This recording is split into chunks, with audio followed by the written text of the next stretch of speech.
But I have a strong friendship with spices. When I discovered that Jeffrey's someone who loves food, loves to cook, and especially shares my passion for hot food, I knew that he was the person that I wanted to take Indian cooking classes with.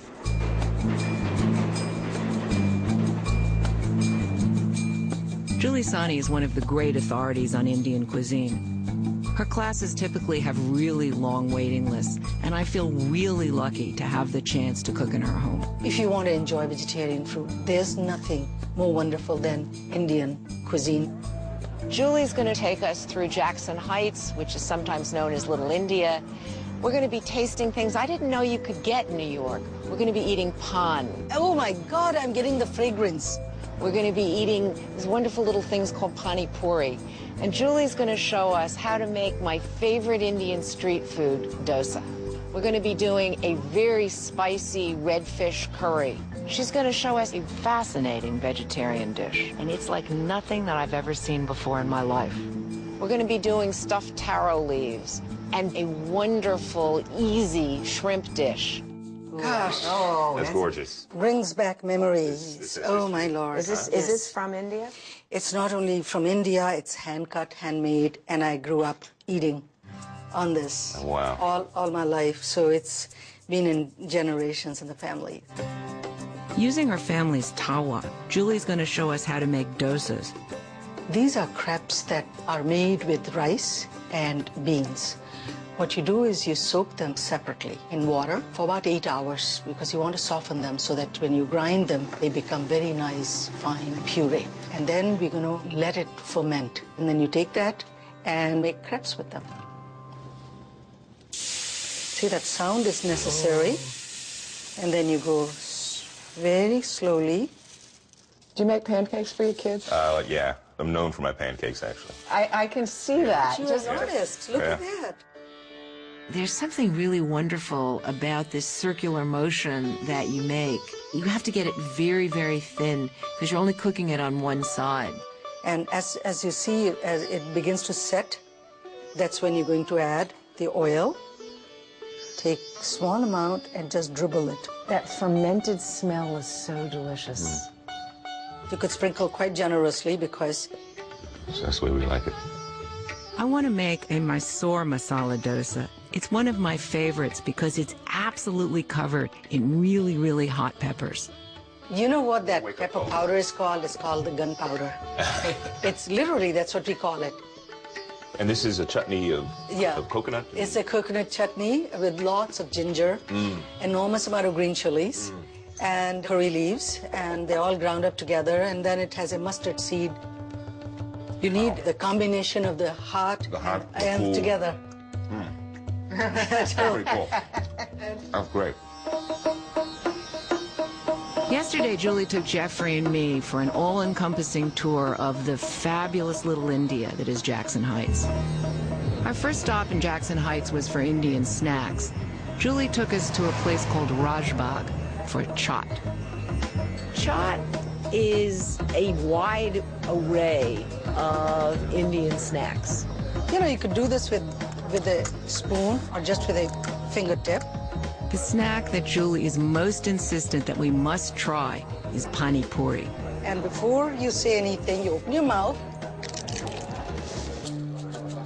This is about as much fun as you can have with food. You're doing exactly what you've always been told not to do, which is put too much in your mouth. Oh, my God. I can't believe it. Oh, I can't wait for you to eat this. Oh, wow.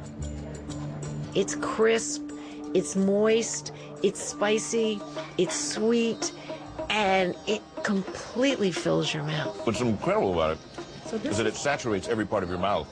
Right. The flavors spread throughout because of the delivery. Well, Jackson Heights is the place that you want to be if you want to get authentic Indian products and if you're going to be an Indian cook. And we have come to the Patel store, which is a giant supermarket of all Indian products. If you knew nothing about Indian food and you walked into this store, you would know very quickly that this was a cuisine that relied very heavily on lots and lots of different kinds of spices. So this is the spice section, which has got spices in small quantity. And there are a couple of spices here which are very important. Like when you're starting off, there are 5 spices which are considered as the underpinning of Indian cooking. Right at the top is turmeric. The second spice in order of importance is the chilies. Indians love hot food, so chilies are important. And that's why Jeffrey's here. Yeah, That's right. and then we have 3 more, which is cumin, coriander, and mustard seeds. As you get more recipes and learn more, then you learn to use other spices. For example, I use 63 spices on a regular basis. Wow. India gets credit for all this, but India started only with 3 spices. Only 3. Turmeric. Turmeric, black pepper, And cardamom. and cardamom. That's it. And then they sort of took credit for saffron, which really isn't Indian because it got introduced from Iran in ancient But times. because it was this crossroads for trade. Yes. All of these other influences Yeah, came. and of course, India has this habit of taking it, absorbing it, and calling it their own. So now India is the spice land of the world. You put everything in the mouth. Look at that. This is very interesting. This is actually not a spice, it's a fruit called kokum. It's a sour fruit. It's like a version of tamarind. When you make red fish curry, for example, this is a must. With our next dish, we get a chance to actually cook with the kokum, a thing I've never done before. From the comfort of her kitchen in New York, Julie's going to take us on a cooking tour of India. So now we're going to be making a dish from Kerala. Kerala is in south of India along the west coast, and it is famous for amazing seafood dishes. This is a famous one. It's called Kerala red fish curry, and the red comes from red chilies. Is this an oily fish, a strong fish? No, this is a mild fish. It's a non-oily fish. We are going to combine ground red chilies, a little bit of turmeric, and a little bit of coriander. So that's our curry paste. Fenugreek has gone in. Fenugreek has a strange sweetness that reminds me of maple syrup. We can add our onion. You're going to add your chilies. You're going to add your ginger and garlic. Wow. This is really wonderful.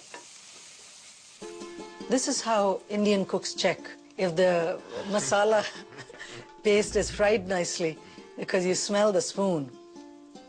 Man, that's just magical. So we are now ready for our kokum. All of it? All of it. The kokum is a dried fruit, so we soaked it in water for about an hour. Then we added a branch from a curry plant. It's very confusing that the curry plant and curry powder have the same name, but they're completely different ingredients. You sort of feel sorry for all the people in the world who don't have all these spices. You make this very, very rich broth, and then at the very end, you just slide these fish in and very gently cook them for a very short amount of time. What do you think? Okay. It's just lightly cooked fish. Yeah. Oh, that is really spicy. Oh, God, is that good.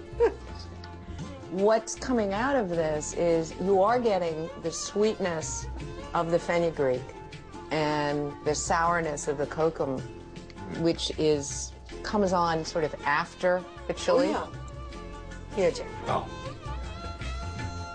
I hope it's not too hot. Hot meaning That's warm fantastic. Huh? That's really fantastic.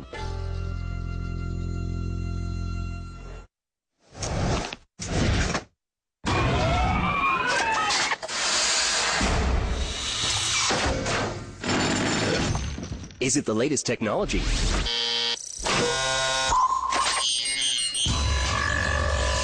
A scientific breakthrough?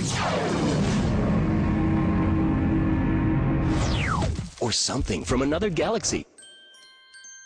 Whatever it is, you'll want to see what's inside.